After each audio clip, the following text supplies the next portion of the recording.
We are recording today's webinar so that if you have any colleagues who might be interested in seeing this afterward, we'll have it posted with a link, and we'll be in touch with you in the next day to give you the link so that you can access the webinar or share it with anyone on your team or any of your colleagues who may be interested.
All right, it looks like it's time to get started, so I want to respect your time.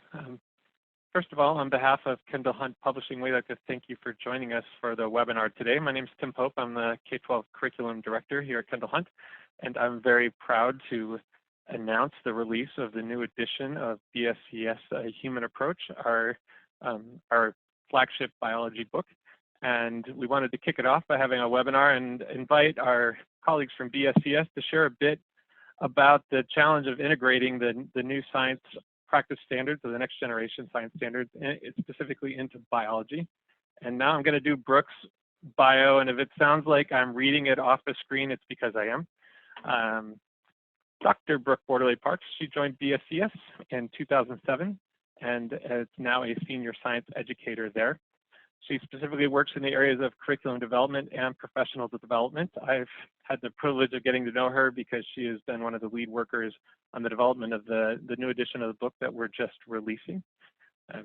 She's done work all through K-12 and served specifically, like I just said, served on the revision team for Human Approach, as well as several of the other BSCS science books that we publish here at Kendall Hunt. I know, Brooke, you're not here for a webinar and hearing about Brooke, so I will stop there and turn it over to Brooke for the webinar. Like I said, for those of you who came in late, there is a chat box, and you might want to have that popped open. You get to that by clicking.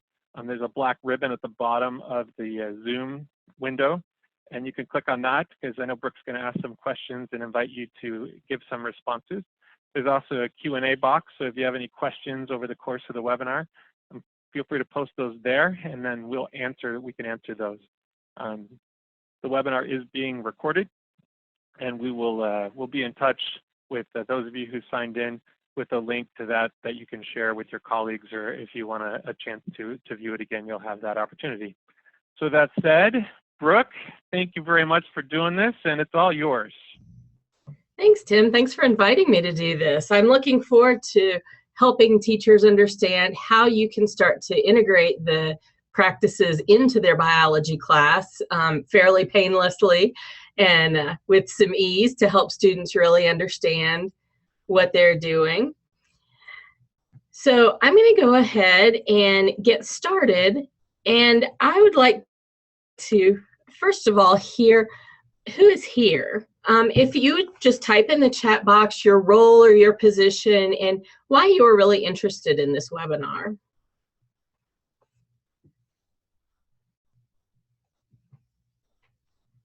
And this is when I want to start playing the Jeopardy Think music.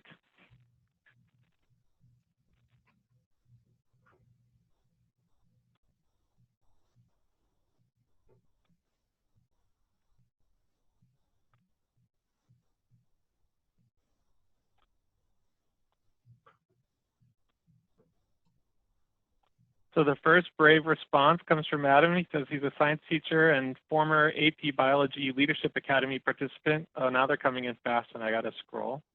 We have a science department chair from Jefferson County, Georgia, a high school biology teacher that's adopting the human approach this fall for their 9th grade biology classes. That's wonderful news and an excellent choice, if I do say so myself. We have folks here from Oklahoma City that I know just recently adopted AHA down south. So several biology teachers in Las Vegas. A teacher here specifically says she's teaching at a small school with little resources. And a couple instructional coaches.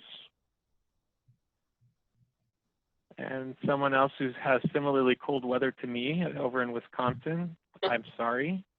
I think that's a good summation of the group there, Brooke.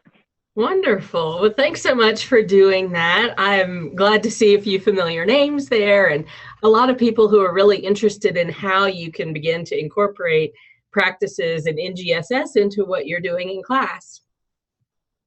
So I wanted to start, I know some of you are familiar with BSCS, but some of you probably have never heard of us. So I wanted to give you a little introduction to us. BSCS does stand for the Biological Sciences Curriculum Study. We're a nonprofit organization based in Colorado Springs, Colorado. We were established in 1958, and this was after the launch of Sputnik. The US was beginning to realize that maybe we weren't the premier country for math and science, and so there was a biological sciences curriculum study, a physical sciences, a earth sciences curriculum study. So at this point in time, however, we are the only ones that are left in our original form. The others have either disbanded or become part of other organizations. Our work portfolio includes curriculum development, professional development, and educational research and evaluation projects, and we are supported by both public and private agencies. So I was seeing a note there in the chat about us being large. You may try clicking at the top of the picture. There's a little 4 square that's a gallery view. That may help move the picture off the middle of the screen. Brooke, I actually turned off your camera so that I they saw can that. see your slide better than that. Yeah, so as much as you're a lovely person. Thank you. All right, so I did want to just say a brief word about BSCS and Kendall Hunt. We are separate organizations, but we've worked together for over 20 years to publish high quality materials. So some of the questions that you asked today may be answered by me, others may be answered by Tim as the representative from Kendall Hunt. So I'd like to start off just by getting your brain going about the practices of science. Just if you have a piece of paper, a pen there, I'd like you to jot down the practices of science that you can think of without looking at any resources. So I'll give you a minute to do that. You don't have to do this in the chat. You don't have to make it public, but if you'll just start thinking about what practices you know of.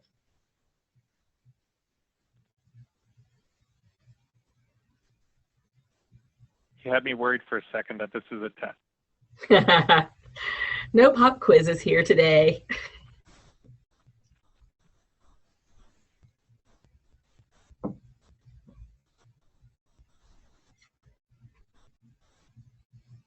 There are 8 of them if you are trying to think of how many.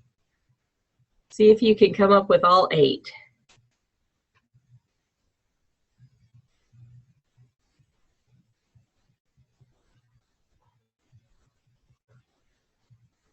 So what I want to do now is take you into a student experience. If we were in a room together, I would actually have you do this in learner mode. But since we're not in a room together, I'm just going to have you imagine this scenario in your classroom. You're going to be in the role of a learner or a student as I talk. Feel free to close your eyes if that helps you imagine the scenario. I do have some of the hints about what we're doing on the screen, but you don't need to see them for what I'd like you to imagine. So in this learner role, I'd like you to, first, we're going to go out into your courtyard. I'd like you to look at some of the people that are out walking around and watch them moving for 10 minutes. Think about how they hold objects and how they're using objects. Make some notes about your observation so that you can remember what you saw. Now our 10 minutes have passed and you're going to come back into our classroom and discuss what you saw with your partner. Your partner may have seen some things that you didn't see. Feel free to write those down in your notebook. Now we're going to watch a video called Observing Primates. As you watch this, make a chart of how different primates are using their arms and hands. You may see a gibbon or a gorilla. So just write down all the things you see with them using their arms and hands. Now that our video is over, I'd like you to compare your ideas with a partner.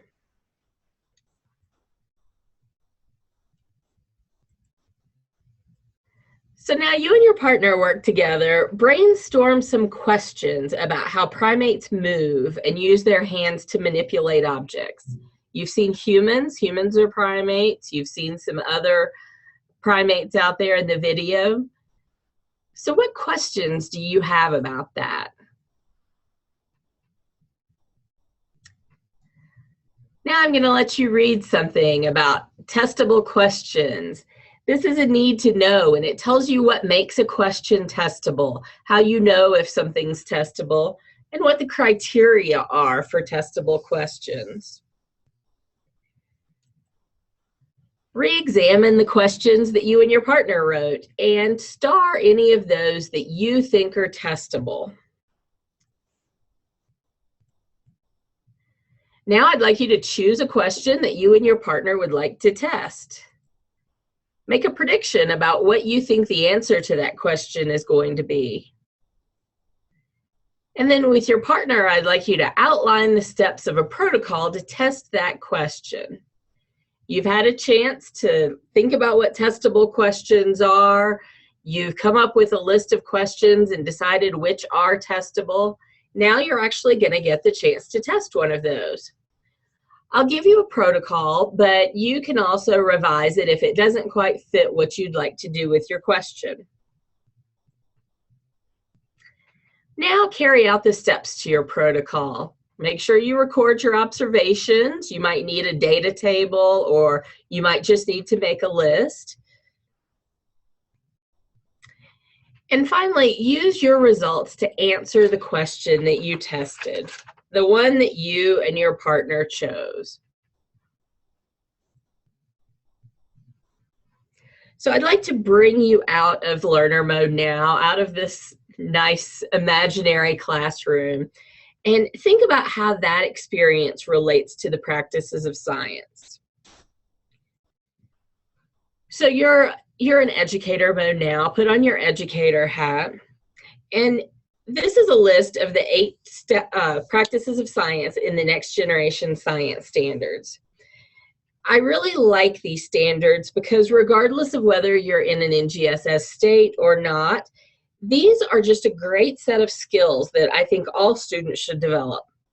They should be able to ask questions. They should be able to develop and use models to help them understand science concepts.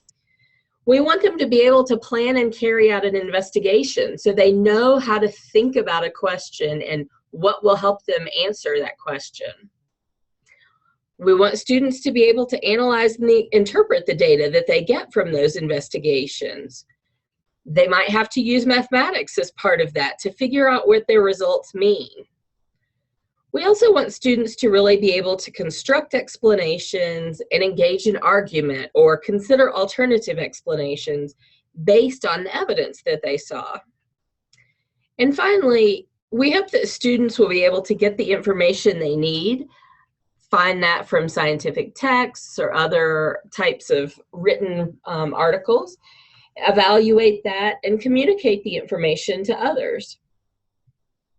So I would put forth that if students develop expertise in these practices, it really sets them up not just for school, but also for life. Students who are really skilled in these areas show the critical thinking that they need in order to be part of that 21st century workforce. Students aren't necessarily going into STEM careers, but if you look at this list of practices, they're really going to be useful for all students as they become adults. These are the practices that are going to help them read the newspaper or advertisements to discern the information they need, to figure out if that information about the gold coin that they can purchase for $49.99 is really something valuable that they want to invest in. These are also going to help them think critically about politicians' platforms to make decisions about voting. They'll have to have the knowledge to enter any career they want, because these skills are more important for things other than STEM. If you think about your hairdresser, for you women, the hairdresser's maybe going to have some color that he or she mixes. So a lot of different types of careers use these skills, even if it's not something that is a directly STEM-related career. So we want to think about how we can help students develop these skills. As you consider the experience that we just imagined, looking at primates moving, thinking about how their hands and arms move, asking questions, writing a protocol, and carrying it out, I'd like you to think about which practices were in the foreground that were really a focus of that activity. Were there practices that were maybe in the background? They were included, but we didn't really focus on them. And then maybe a practice or two that weren't included at all in the experience. If you'll go to the chat and just type in, foreground equals blank, not included equals blank, and I'll go back to this list of the practices here so you can see those as you're thinking about what you experienced or didn't experience.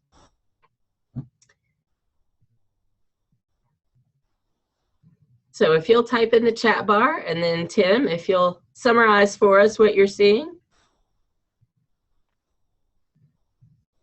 The pressure's on now.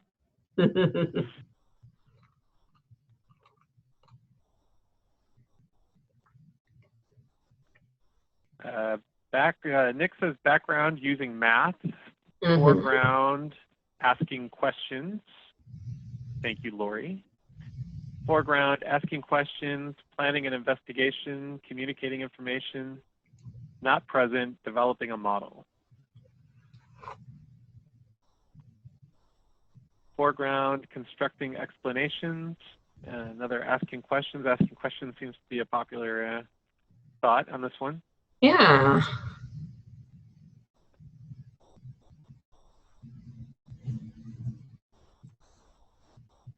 Background number 8, Nick's the lazy typer. All right, we're totally outing you. Background, obtaining, evaluating, and communicating information. Nice.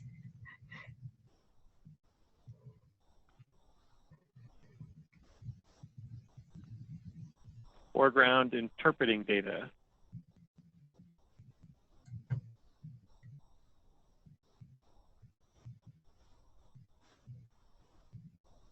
And another asking questions. That seems, I think, if this were Family Feud, that would be the #1 most popular response. Exactly. So I'm glad you said that. Asking questions was definitely in the foreground there. There was some planning and carrying out investigation as you had to think about your question, think about the protocol. You probably had to analyze and interpret some data. You might have had to use mathematics to do that. But asking questions was really the primary thing we were doing, because we made a list of questions. We read more about how you know something's a testable question. We thought about which of our questions were testable, and then we chose that question that we wanted to focus on. So I'd like you to take a look at this. These are some descriptions about asking questions. So as you read across from A to D, you'll see that these variations move from a more teacher-directed version of asking questions, where the teacher provides students with a question about a phenomenon, to a more student-directed version of asking questions, where the students independently pose a scientific question. In between those, in the B and C columns, we've got variations where students begin to pose questions. Maybe there is a stem that they start with, or a set of questions that they choose from, as well as a variation where they are posing their question, where maybe they'll get a fair amount of information from the teacher about what they might ask, but the students come up with the actual question. So all four of these are variation, more teacher-centered at A, more student-centered at D. So if you think back to our experience, I'm going to ask you to think about whether we were more on the A end of this or more on the D end of this. So in the chat, if you'll type A, B, C, or D, where you think we probably were as we were doing our primate hand and arm usage.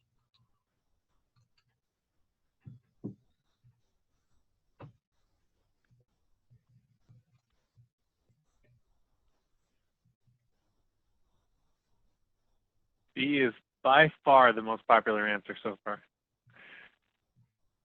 A couple have said B and something else. I think one A/B, and a couple B/Cs, but the vast majority are saying B. Okay. Oh, and there's a C, just to prove me wrong. Now they're just going to mess with you, Tim. There you go.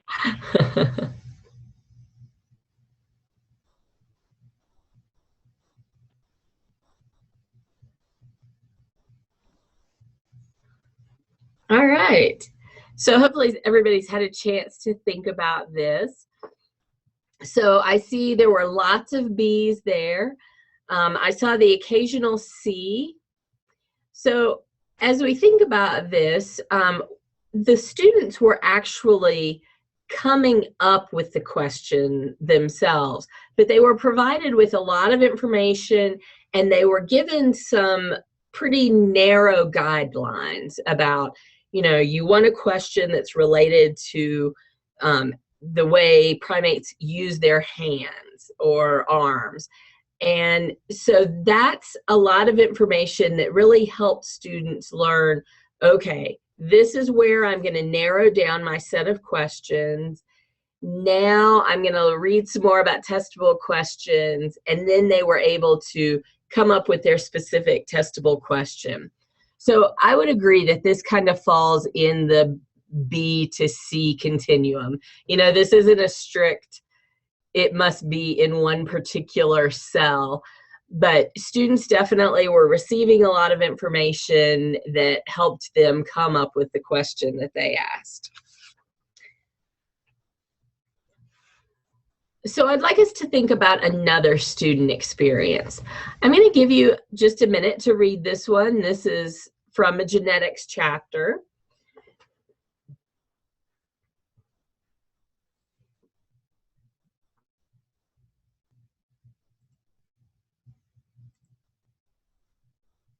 Oh dear. There.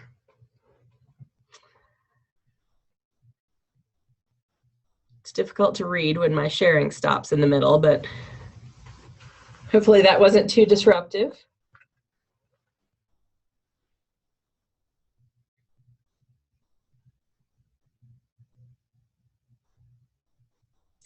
So notice in this activity, students are playing the role of a team of research scientists.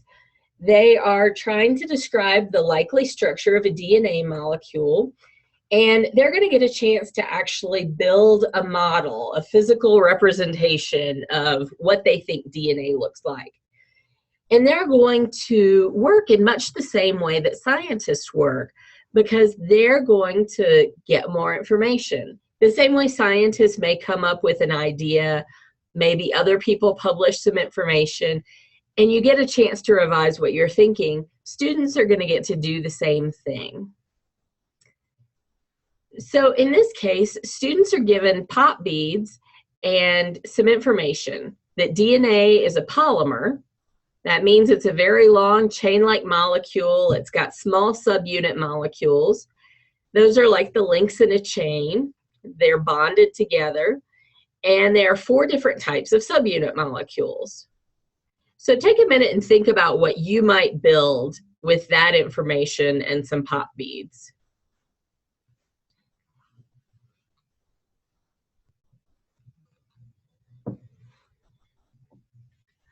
We can see in the picture here that there are 4 different colors. So maybe this person was using the 4 different colors to represent the 4 different types of subunits.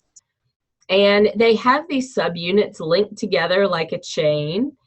They have another one over here. They've got a few extra subunits in the middle. So that's interesting. To us, as people who know what DNA looks like, we know that that's not an accurate representation at this point, but it's very accurate for what information you have right here. These 2 facts fit well with this picture.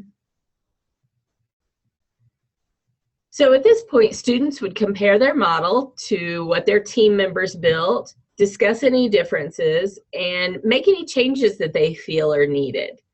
This is an important part of empowering students so that they realize you don't always have to have the right answer the very first time you do something in science.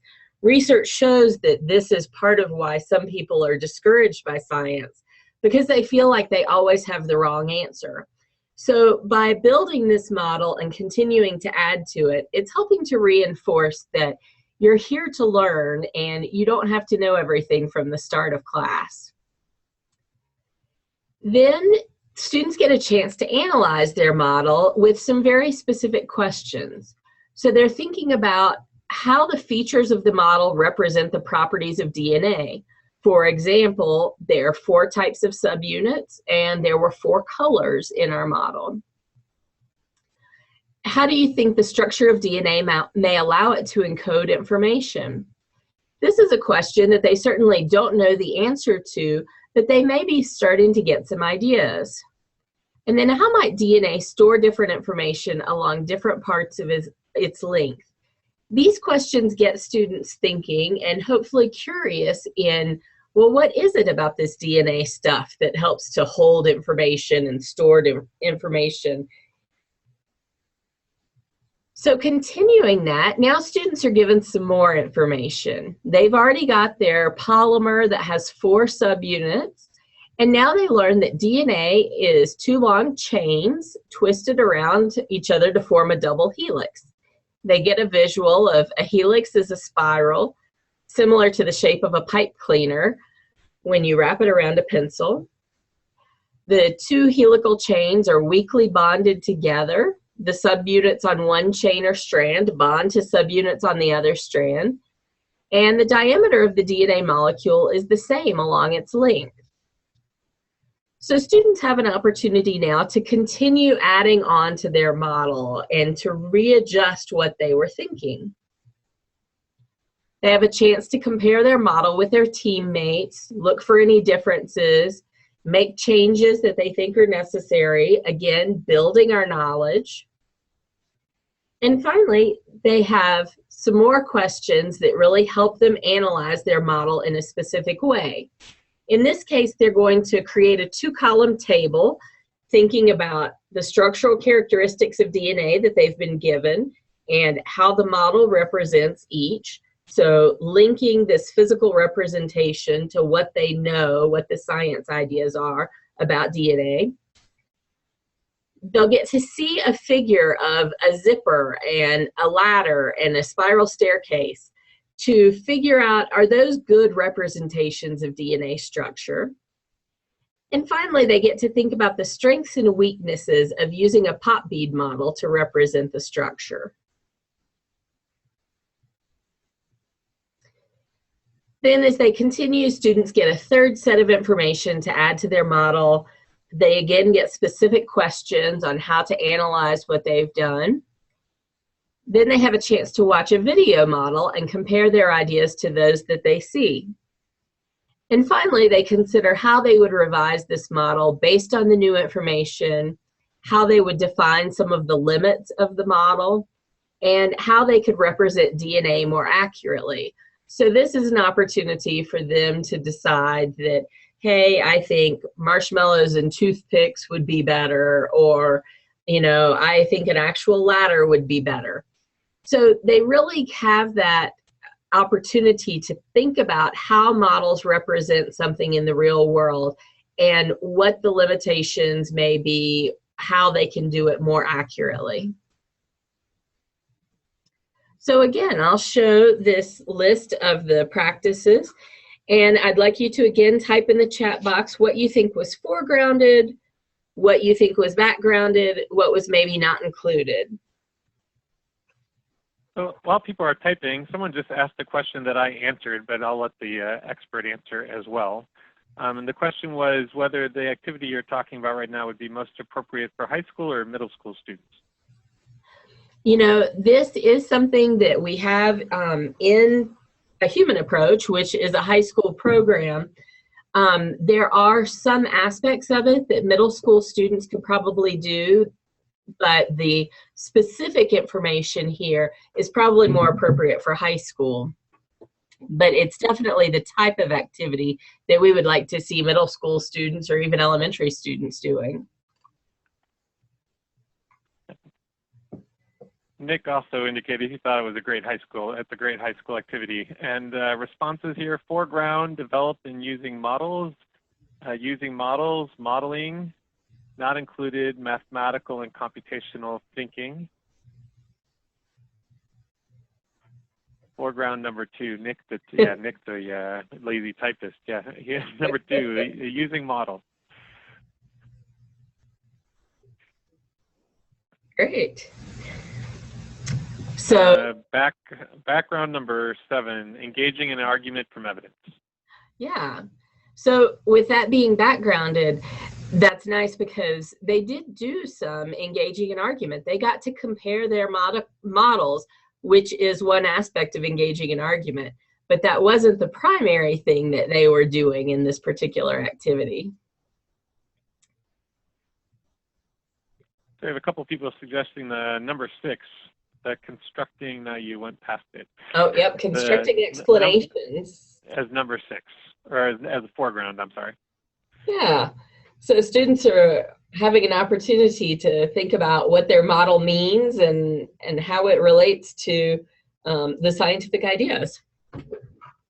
So again, I want to show you this chart with the A through D on it. Again, A is more teacher-centered, D is more student-centered, and this is specifically for practice 2, developing and using models.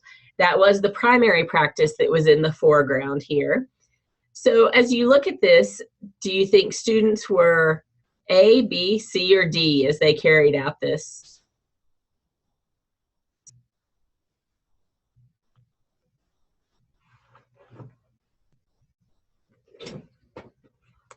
We have several C's and 1 D so far.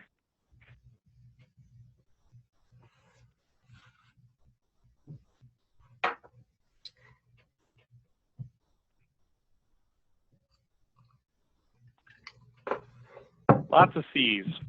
Great. So that's exactly right. Students were really guided in creating their model here. They got some information and they had to figure out how to incorporate it. They did a lot with identifying the limitations, the assumptions of the model. They got to think about how they could make their model better. So I would say that was definitely in the C category. So we're becoming more student-centered with this one. It's a lot less about teachers providing that traditional model of DNA in the corner and pointing out the A's, the C's, the T's, and the G's. And it's more about students developing their model and developing their understanding of what we know about the structure of DNA. So we've practiced with asking questions and developing and using models. However, this is something that you can do with all 8 of the practices. So I've put a more generalized description here for A through D. Remember that this is a continuum, and it's not everything fits very nicely into each cell. But when we're talking about a more teacher-centered version of the practice, the learners are provided an example or specific instructions on how they're going to carry out a practice. In B, the learners are guided, so they maybe have some pretty defined constraints for how they're going to do the practice, but a little bit more open than just being told what the question is or what their model is. In C, learners are supported and engaging in the science practice. Here, the learner's taking a stronger lead in it. So the teacher is more of a resource for them than telling them exactly how to do it. And then finally in D, learners are really independently engaging in the science practice. So the teacher is not providing too many limits about what they're doing. You know, maybe the limit is more about the topic of the chapter, but not a very specific limit like we're going to talk about the hand and arm use in primates. So this is more of an open inquiry type of situation by the time we get to D. Students have a lot more freedom to do what they're interested in at that point. But I really want to emphasize that this is not a situation where A is bad and D is good, or vice versa. We want to really think about how we can support students in learning these different things. And so there are times where they need to be provided with an example, or in order to engage in learning about one practice, we need to spend less time on another practice. So we want to think a little bit more about how we're going to support students in learning about these practices. As you may know, practices are kind of the new version of inquiry. People were having a hard time defining exactly what inquiry meant, and lots of people had different ideas about it. And so with the practices, we can really think about working in the way scientists work. But you may have heard several different reasons that people don't like inquiry-based teaching. It takes too much time, or my class will be chaos, or I'm not really teaching when students do inquiry, or I won't have control over what the students say. That can be a really nervous situation. How about in the chat box you type, are there other things that you've heard people say about not wanting to incorporate inquiry or incorporate the practices into their learning?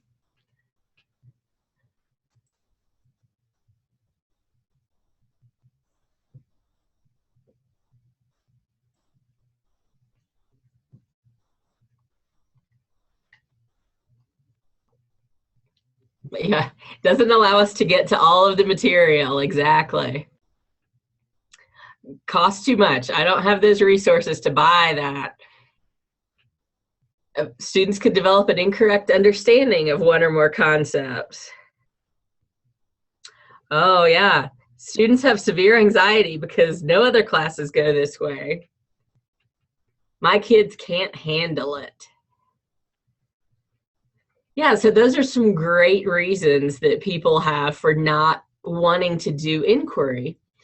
But I would argue that there are ways to help students build their skills, and there are ways to help them develop deeper understanding that are really going to make them learn more deeply about the content.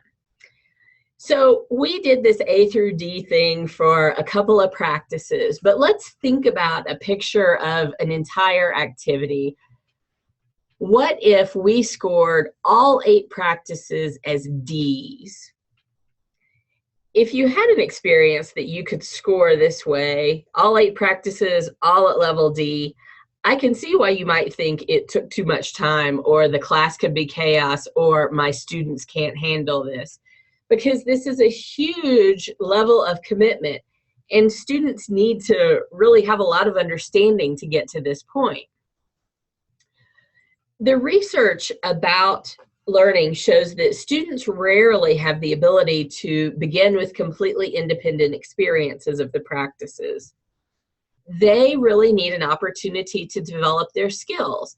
The same way we have them think about content and build up, you have a basic idea and then you add to that knowledge. You have to do the same thing with learning how to use the practices. It really needs to be scaffolded. So working with one or two practices in the foreground is a way to help students really understand the different practices. So let's think about an activity that's scored like this.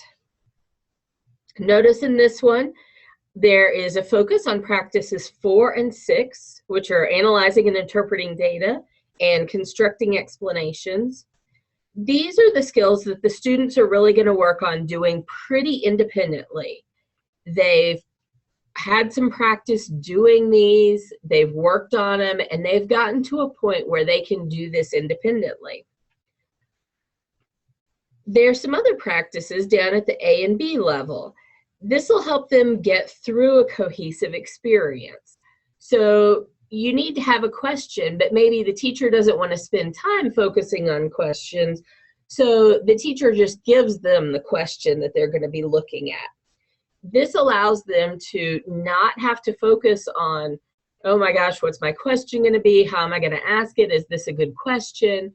But really helps them think more about, how am I going to analyze and interpret this data, and what explanation can I come up with related to it? Notice that practice 7, argumentation, isn't even in this experience. Not every experience has to have all of the practices. Every experience doesn't even necessarily have to have most of the practices. We want to create activities that will really help students learn how to do the practices in a way that gives them authentic experiences and a good conceptual storyline, so they can understand how we got from yesterday's lesson to today's lesson to tomorrow's lesson. I would say that this particular activity might be one that I would do in, say, October. Maybe since August, I've been working on practices 4 and 6, and now we're at a point that they can do those pretty independently. Maybe they've had a lot of experience with asking questions too, but right now I don't want to spend my time on that. So I'm going to give them the question.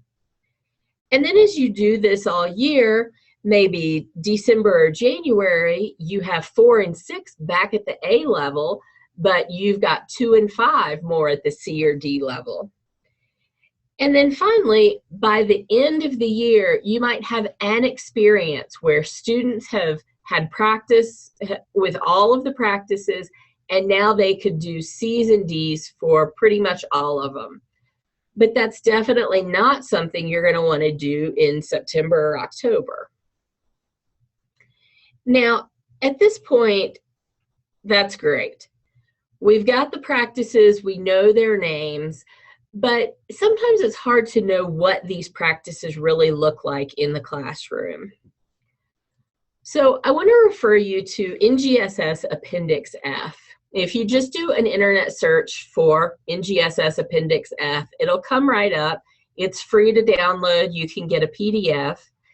And it includes elements for each of the practice. And it really gives a clearer picture of what it looks like to do the practice.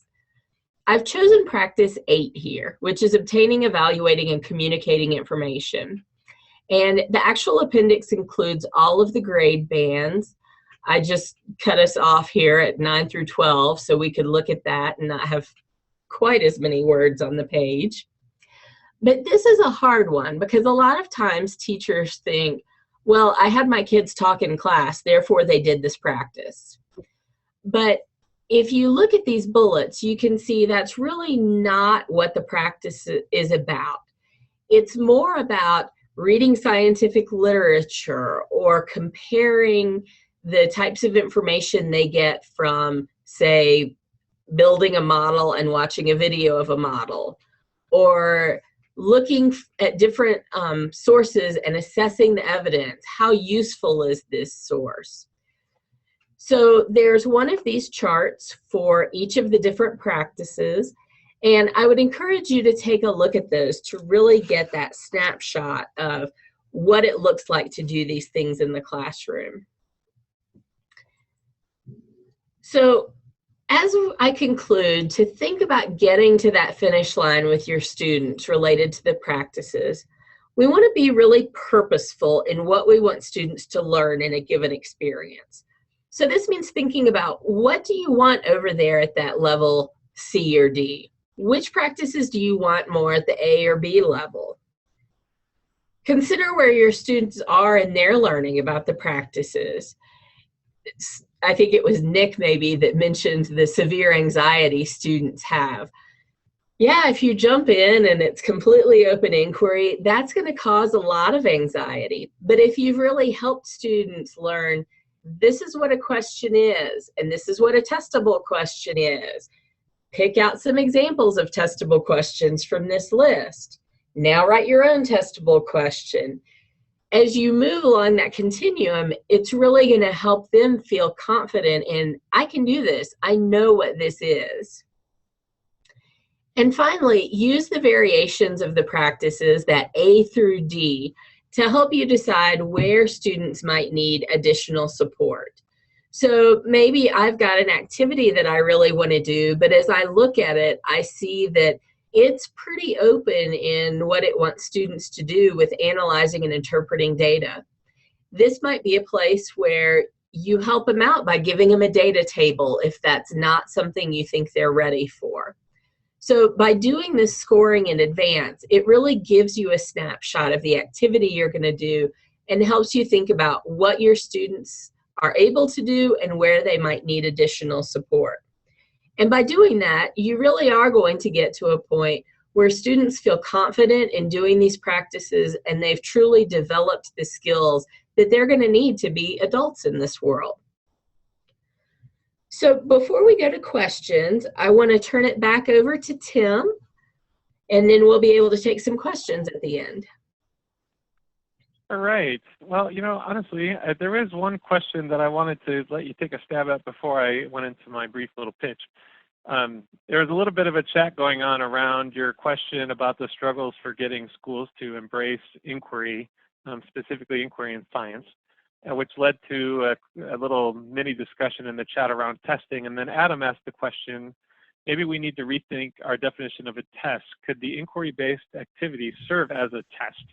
And I think that's probably a question deserving of a day-long workshop that I'm going to ask you to give a few thoughts on. Exactly. I love that you asked that, Adam, because that's something that we were wrestling with in an advisory board meeting that I was doing just this past Friday. And I think that is really the way that we're going with the three-dimensional learning in GSS is, you know, a multiple choice test isn't going to suffice anymore. It's not a short answer kind of thing to really get at, do students understand the concepts? Do they get cross-cutting concepts? And do they know how to use the practices? So I love the idea of taking an inquiry-based activity, creating a rubric, and really using that as the test instead of trying to come up with specific questions that get at all those points. So I'm going to go ahead and talk just a little bit about the new edition of the book that I put hands on it for the very first time right before this webinar started. So it is brand new.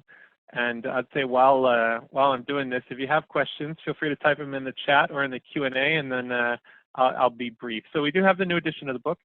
I know a couple people in their introduction said they're users of previous editions.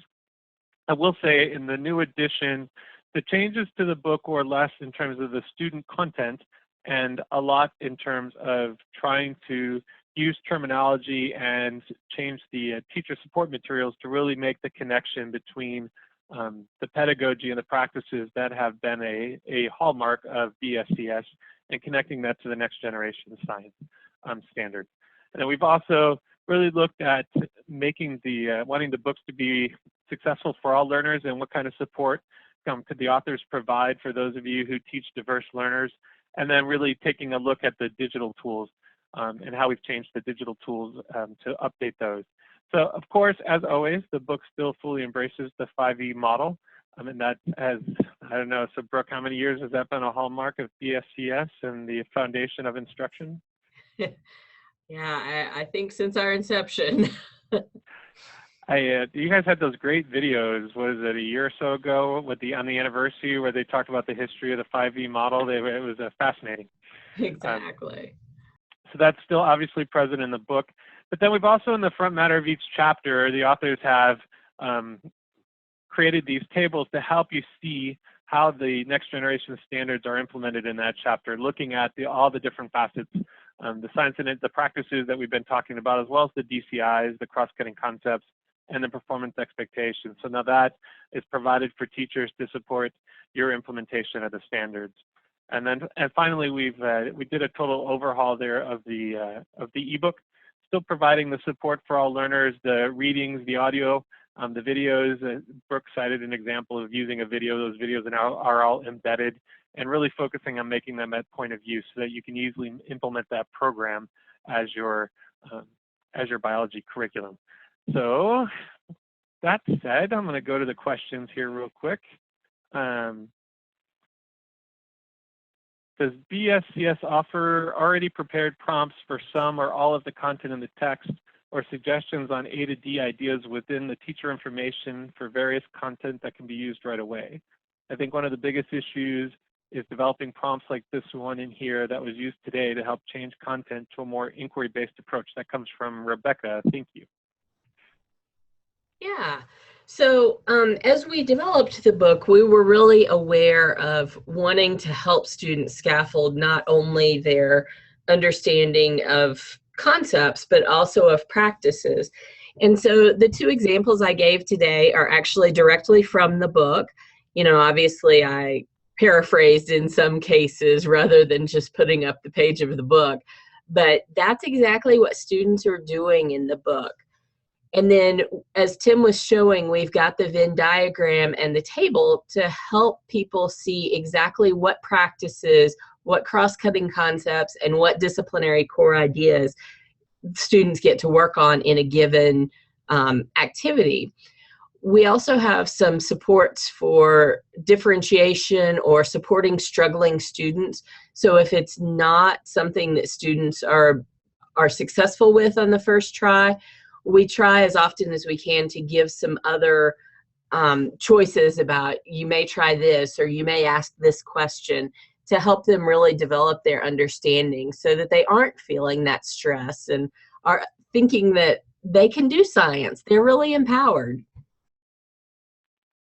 All right, and then there's several questions about getting samples and ordering. Well, as a curriculum director, I'm also the sales manager, so that's my job.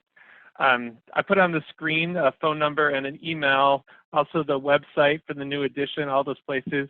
But to be honest with you, you're probably going to get an email here in the next day from your curriculum consultant who will let you know what you need to do to get access to the book. So if you get an email from Chris Kerper, Ray Ross, or Gabe Drulo, read it and be nice to them. They want to help you and get you access to the content. So if I don't see any more questions, and I don't want to hold people up. Brooke, thank you so much for doing this. That was phenomenally interesting. Even I, as a math guy, I want to borrow your table for Common Core math practices. I hope you don't mind. Fantastic. So thank you so much for being willing to do this, and for those of you who took time out of your evening to be present. And we look forward to talking to you all again in the future.